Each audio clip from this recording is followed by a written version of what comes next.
Hello again, everyone. I wanted to give you a little bit more of an overview of what goes in the proposal letter, since you all are working on it. So let me just kind of give you a quick few-minute set of best practices.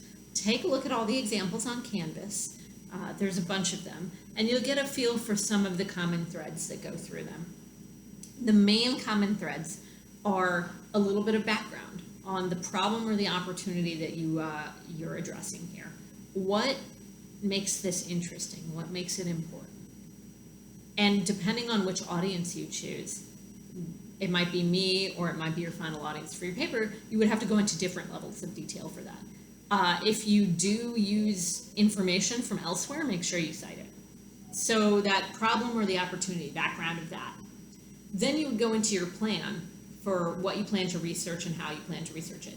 And that might be, it might include research objectives, it might include kind of a broad overview, you might discuss a little bit of what you've already found if you have.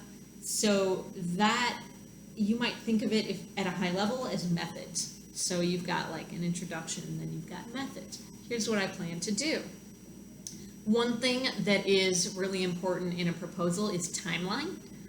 So it's important to have a timeline. It could be a sentence or two. I plan to have the final draft to you by this date and present this to my classmates on this date. Or you might go detailed on it. And you can be as detailed as you want. You might take a look at some of the examples. Some of them have tables.